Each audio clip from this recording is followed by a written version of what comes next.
Salut, c'est Cindy, contente de vous retrouver pour une nouvelle vidéo. Alors aujourd'hui, c'est un bilan lecture, le dernier bilan lecture de l'année 2021. J'ai donc 4 livres à vous présenter aujourd'hui et commençons tout de suite par Atouk, elle et nous, écrit par Michel Jean et publié chez Libre Expression. Alors, dans ce livre, Michel Jean nous raconte l'histoire de sa grand-maman Jeannette, qui est d'origine Innu.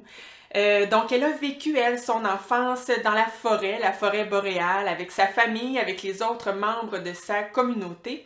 Mais un jour, elle va quitter la forêt et même sa famille pour aller à l'école, en fait, pour avoir une éducation. Et c'est un moment très triste pour elle de devoir quitter tout ce qu'elle a connu jusqu'à maintenant. Et non seulement ça, mais ensuite elle va faire la rencontre d'un homme, elle va tomber en amour avec un homme qui n'est pas Innu, et donc ça va changer le cours de son existence et ça va avoir, ben oui, plusieurs impacts sur sa vie, entre autres. Ça va laisser un froid dans sa relation avec son père, tout particulièrement. Et donc voilà, Michel Jean nous raconte l'histoire de cette femme. Et on a aussi des chapitres où il nous raconte sa vie à lui, l'auteur, et ces chapitres-là sont surtout aussi parsemés de plusieurs réflexions. Des réflexions entre autres sur l'impact qu'a pu avoir les générations passées dans sa vie, les impacts qu'a pu avoir sa grand-maman Jeannette dans sa vie. Il se questionne aussi sur ses origines, à savoir est-ce qu'il se considère lui comme un autochtone, entre autres. Donc, plein de réflexions très, très intéressantes. Alors, moi, j'ai bien aimé ce livre. J'ai surtout beaucoup aimé l'écriture et j'avoue avoir été surprise parce que je m'attendais à retrouver une écriture journalistique. Je le sais pourquoi je m'attendais à ça. C'est parce que Michel Jean, oui, il est auteur, mais il est aussi journaliste de métier. Donc, je sais pas, je pense que c'est pour ça que j'ai mis autant de temps à lire cet auteur. J'avais peur de retrouver une écriture journalistique comme j'avais retrouvé l'année passée quand j'avais lu un livre de Michel Ouimet. Mais non, c'est pas du tout le cas. Au contraire, on est avec une plume vraiment soignée, précise, mais pas lourde non plus. C'est doux, ça se lit vraiment tout seul. Moi, franchement, là, je n'ai que de bons mots pour l'écriture de Michel Jean. J'ai beaucoup aimé l'histoire de cette femme, mais ce que j'aimais particulièrement, c'est justement les réflexions que Michel Jean nous donnait dans les chapitres où on est avec lui. Je trouvais ça vraiment très intéressant et j'aimais que ce soit toujours avec ces réflexions ont beaucoup d'ouverture parce on aurait pu sentir une certaine colère parce qu'inévitablement il nous raconte certains épisodes de racisme qu'il a pu vivre ou des épisodes où il a été témoin d'actes de racisme. Mais non, on sent jamais la colère. Au contraire, on a plus cette impression qu'il tente de comprendre, entre autres en mentionnant l'histoire, comment nous, les jeunes, on nous enseigne l'histoire du Québec, du Canada, ce que ça a pu avoir laissé, nous, dans notre imaginaire. Dans notre imaginaire. Imaginaire, il me semble, c'est pas un bon mot, en tout cas. Je pense que vous comprenez quand même ce que je veux dire. Et donc, bref, je trouvais ça très, très intéressant. L'histoire de sa grand-maman aussi est assez touchante. C'est une histoire d'amour, hein, vraiment. Là. Pas juste une histoire d'amour. Là, on est clairement pas dans une romance quand même. Mais je trouvais ça beau, son histoire à sa grand-maman avec l'homme qu'elle va rencontrer. Et donc, voilà, un très, très beau livre. Maintenant, ça, c'est le genre de livre, je n'ai aucun défaut. Je ne peux rien dire de négatif de ce livre-là, mais puisque je suis là pour vous donner quand même mon avis en tant que lectrice, tout simplement, et non pas en tant que personne qui connaît la littérature plus que d'autres, est-ce que j'ai eu un plaisir incroyable à lire ce livre? Pas vraiment, si je suis bien honnête, et ça, c'est vraiment juste une question de goût. Alors, je vous fais confiance, vous vous connaissez en tant que lecteur, alors si cette histoire, ce genre de livre peut vous plaire, je vous dis de plonger, allez-y, c'est sûr que ce livre va vous plaire. Moi, de mon côté, mes goûts, justement, je vais préférer les histoires qui ont un début un élément déclencheur, une conclusion où il y a un certain crescendo dans l'histoire, une certaine intrigue et ben évidemment qu'on n'est pas là du tout, mais ben, je le répète, c'est pas un défaut, c'était pas du tout le but, le but du livre. Alors voilà, on était peut-être loin de ce que moi je préfère lire, mais sinon je suis très contente d'avoir connu la plume de cet auteur et je suis capable d'être objective et de dire que ce livre est de très grande qualité.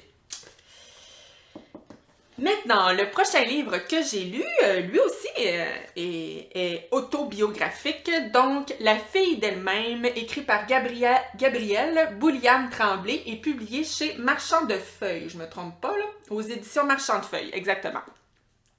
Alors oui, comme je disais, c'est autobiographique. L'autrice nous raconte ben sa vie et ce qu'il faut savoir, c'est que Gabrielle Bouliane-Tremblay, c'est une femme trans.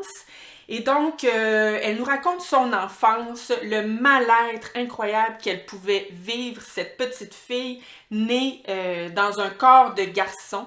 Donc, je pense que mal-être, là, c'est vraiment le mot juste. Et c'était une petite fille malheureuse, justement, qui le sentait qu'elle n'était pas dans le bon corps. Et non seulement ça, mais elle va aussi... elle est dans une famille, je vous dirais, dysfonctionnelle. Pas nécessairement une famille où elle n'a pas d'amour de sa mère ou de son père, c'est pas vraiment ça, c'est plus vraiment que c'était une famille dysfonctionnelle, elle était plutôt laissée à elle-même, elle et son frère. D'ailleurs, son frère est un peu plus vieux, puis on sent que c'est lui qui s'en occupe, mais pourtant, il est pas si vieux que ça, là, tu sais. Mais voilà, son père partait travailler, si je me souviens bien, c'est sur la côte nord, donc il était que très rarement à la maison.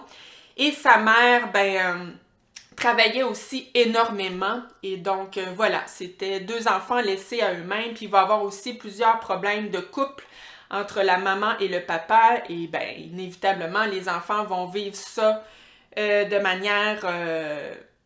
les conséquences ne sont pas positives, disons, pour eux.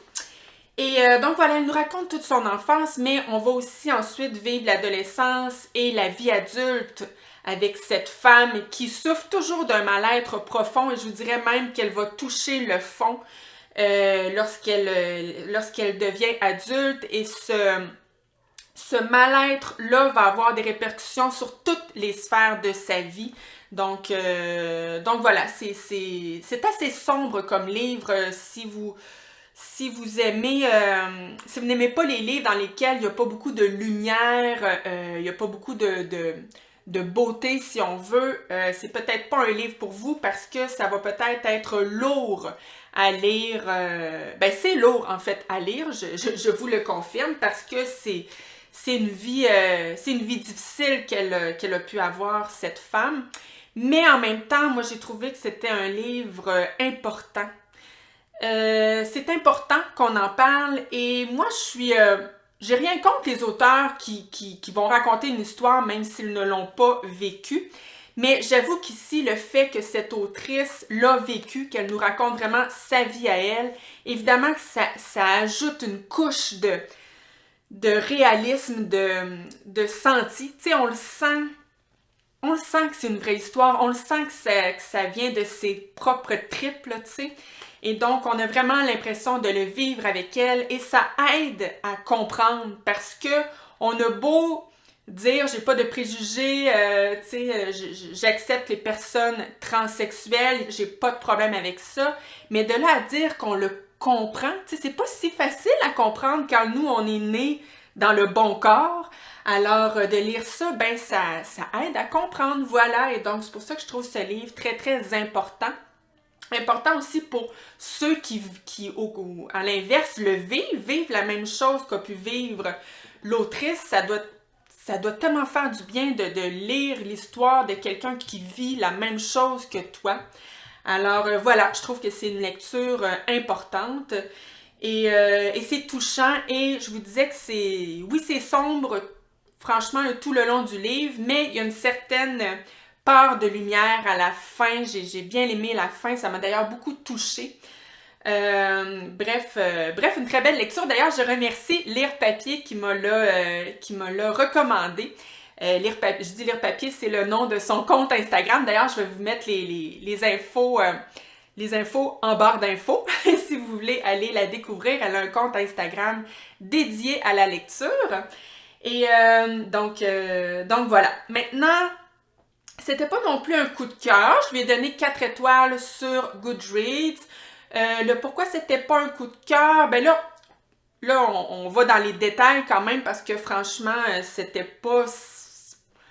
pas grave non plus, mais j'ai senti, c'était bien écrit, c'est pas que c'est mal écrit, mais j'aurais aimé avoir un fil conducteur un petit peu plus solide, si on veut. Je sentais le fil conducteur peut-être un peu chambranlant, parce qu'on se promène, on se promène, non, c'est linéaire quand même, là, on va passer de l'enfance à la vie adulte, mais parfois j'avais cette impression qu'on sautait peut-être certaines étapes. J'aurais aimé, vous savez, à chaque début de chapitre, là, j'aurais aimé une meilleure un élément de transition qui nous permet de comprendre, OK, là, on est là, puis on passe ici. D'ailleurs, à un moment donné, je me souviens, elle est au secondaire, puis moi, j'avais cette impression qu'elle était en secondaire 1.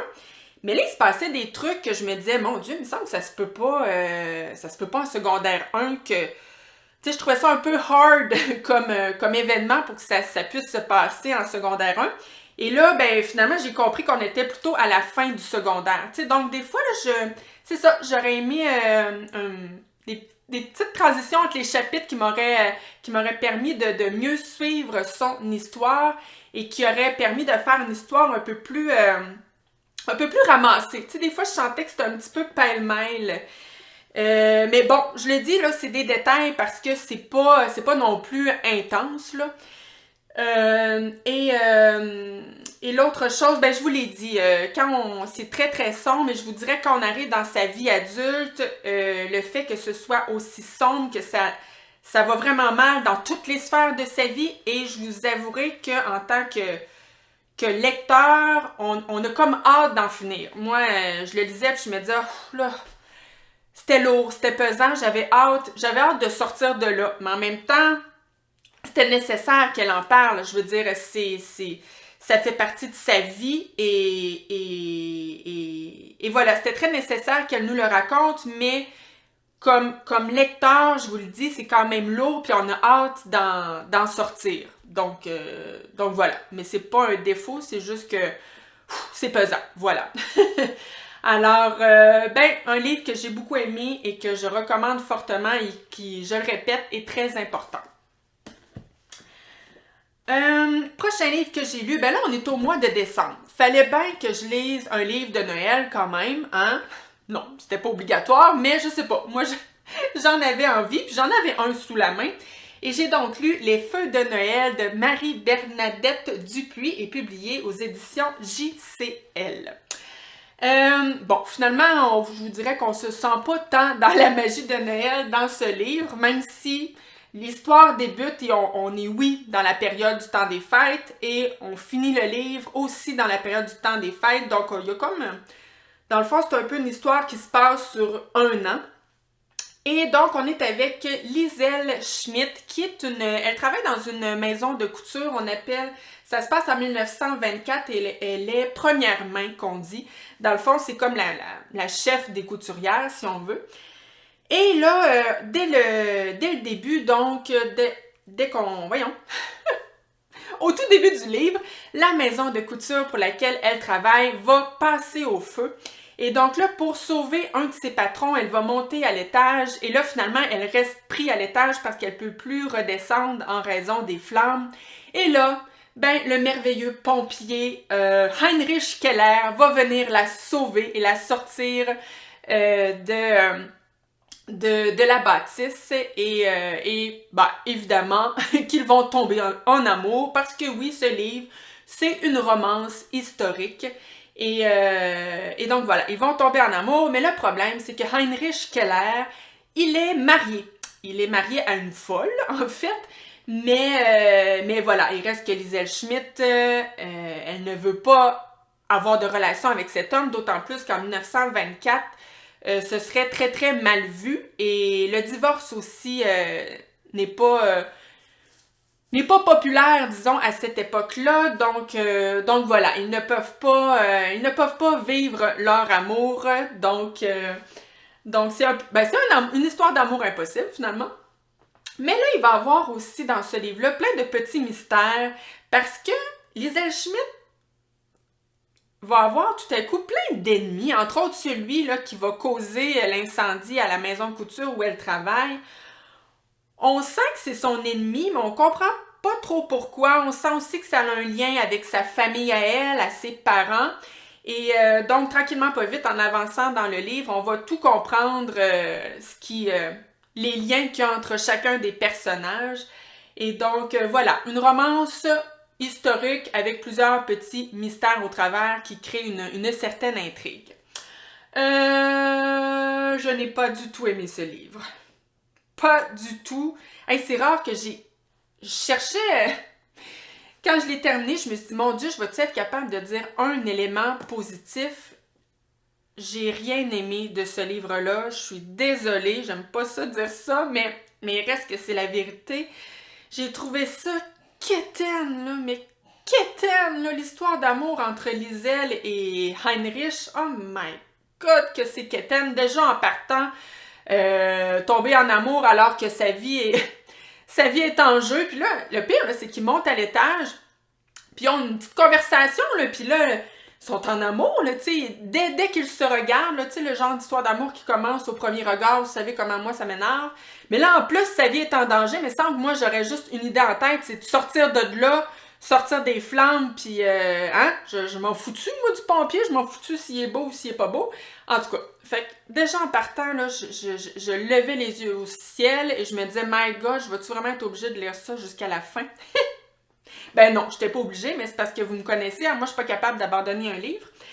Alors, ben voilà, je l'ai poursuivi et ça ne s'est pas amélioré. J'avais l'impression de regarder un mauvais soap américain.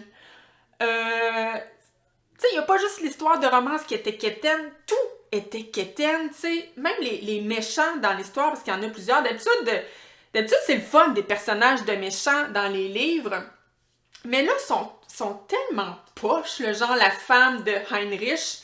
C'est des méchants. Il n'y a aucune couche psychologique d'apporter, ce qui fait que c'est juste des méchants placés là pour être des méchants, comprenez-vous? On ne sait même pas pourquoi ils sont méchants. Ben, on le sait un petit peu, là, mais en tout cas. Oh, c'était mauvais, là. My God, que c'était mauvais. Pourtant, je sais que Marie-Bernadette Dupuis est une autrice d'historique vraiment très populaire. Mon Dieu, je sais pas si tous ses livres sont quétaines de même, mais bon, moi, ça m'a pas vraiment donné le goût d'en lire d'autres. Remarquez que si vous me dites que vous avez lu d'autres livres de cette autrice qui sont extraordinaires, n'hésitez pas à me le dire en commentaire, mais honnêtement, je suis pas certaine que je vais donner une deuxième chance à cette autrice. Désolée. Alors là, après avoir lu ça, ben, ça me prenait une valeur sûre. Je suis donc allée chercher dans ma bibliothèque Souris de Rena Telgemeier, publié aux éditions Scholastique. Alors, c'est mon 5e livre de cette autrice cette année. Et encore une fois, coup de cœur pour cette bande dessinée jeunesse absolument adorable. On est avec Rena. Hey, mon Dieu, j'ai quasiment une thématique autobiographique aujourd'hui. Je l'avais même pas réalisé. Parce que oui, Rena nous raconte un épisode de sa vie où elle va avoir un petit accident, mais qui va avoir de grosses répercussions. Elle va tomber et se casser, pas juste se casser, elle va perdre les 2 dents d'en avant, les 2 palettes. Et suite à ça, il va y avoir plein de travaux d'orthodontie, et même pas juste d'orthodontie, là, toutes les sortes de dentistes qui existent, là, elle va tous les voir. Et par la suite, elle va même aussi avoir des broches. Et donc, elle nous raconte tout ça, et en même temps, elle nous raconte un peu sa vie d'adolescence à travers tout ça. Si je me souviens bien, elle a genre 10 ans dans ce livre. Et encore une fois, c'est une histoire tout à fait sympathique, mignonne, drôle par moments, mais qui nous permet aussi, qui permet à l'autrice, à travers cette histoire, de parler de sujets importants important dans cette tranche d'âge-là, entre autres l'image de soi. Parce que, ben, c'est dur pour elle, là, de plus avoir de dents en avant, puis ensuite les broches, donc l'image qu'elle peut avoir, le regard des autres, en fait, face à elle, parce qu'elle ne se trouve pas belle. Mais voilà, tu sais, à travers cette histoire, elle va se rendre compte qu'on ne regarde pas quelqu'un seulement que par son physique. Et voilà, ça l'amène plein de belles valeurs, ce livre-là, encore une fois. Et on a aussi, toujours, comme dans toutes les bandes dessinées de Raina Telgemeier, beaucoup de diversité. Diversité à tous les niveaux avec les personnages dans ce livre-là. Et je trouve tellement que c'est une belle représentation de l'adolescence, ces livres. Voilà, moi je suis contente. Toutes les autres que j'avais lues d'elle, je les avais empruntées à la bibliothèque, mais celui-là, je l'ai. Il est à moi, puis j'espère... en fait, je vais certainement le recommander à ma fille lorsqu'elle sera en âge de le lire. J'ai essayé avec mon fils, mais ça n'a pas fonctionné. C'est pas grave. Mais c'est vraiment le genre de bande dessinée que j'offrirais à tous les jeunes ados qui aiment lire. C'est vraiment de la grande qualité. Alors voilà qui complète mon bilan lecture. Je vous retrouve sûrement la semaine prochaine avec mon premier bilan de 2022. Et ben j'en profite pour vous souhaiter une très bonne année. La santé, évidemment, avant tout, parce qu'avec la santé, moi, je me dis que tout est possible et on se souhaite aussi une année où on ne parle plus de coronavirus. En fait, je sais que c'est un peu impossible ce que je vous dis là, mais on est-tu écœuré assez un petit peu à votre goût. Mais bref, je vous souhaite une super belle année 2022 et moi, je vous retrouve, comme je vous disais, la semaine prochaine. Si ça vous intéresse, je vous invite à vous abonner à ma chaîne, ça fait toujours plaisir. Merci, bye bye!